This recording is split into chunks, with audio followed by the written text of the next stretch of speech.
Hey, I'm Pastor Eli, and welcome to another Faith Friday. Today I want to share something with you, just something really encouraging, kind of like a pro tip for life. Let God fight your battles. That's it. If you need to continue scrolling and go on to do something else, that's fine. But I really wanted to make that something that people are aware of and that people find solace in. Sometimes we get caught up, offended by others, and people have wronged us. Maybe there's something that stresses us out that we're going through at the moment that is just overwhelming and we don't know how we're going to make ends meet. Life is full of twists and turns like that make it quite difficult, to be honest. Things could be going great and then suddenly we get hit with something that is just absolutely monumental. Sometimes we are the ones who make the mistake and we don't know where to go from there. We've offended someone or we've dropped the ball in our responsibilities.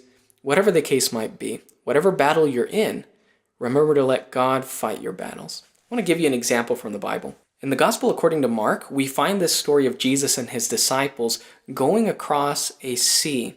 And as they're going across, Jesus falls asleep in the boat after a long, exhausting day of ministering to people and being with the needy and sharing hope. At the end of all of that, they get on a boat and they travel across the sea. Mark chapter 4, verse 37 says that a great windstorm arose, and the waves beat into the boat so that it was already filling up. That's to say, there was so much wind, and the storm was so great that water was getting into the boat, and the boat was actually filling up with water. The boat that Jesus was in. His disciples had a really intense reaction to all of this. It says that Jesus was on the stern, he was asleep on a pillow, and so the disciples wake him up, and they say to him, "Teacher, do you not care that we're perishing?" They told him, "Jesus, don't you care we're about to die out here, and you're sleeping?" But Jesus does something amazing. He stands up and he rebukes the wind and he says to the sea, "Peace, be still."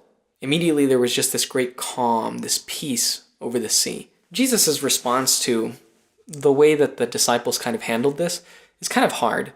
He says, "Why did you guys fear? Why did you doubt?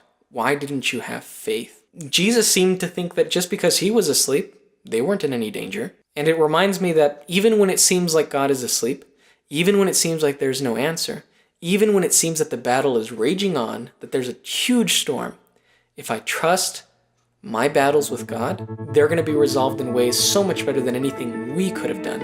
I encourage your faith to grow by sharing with you a little piece of the scripture, reminding you, let God fight your battles.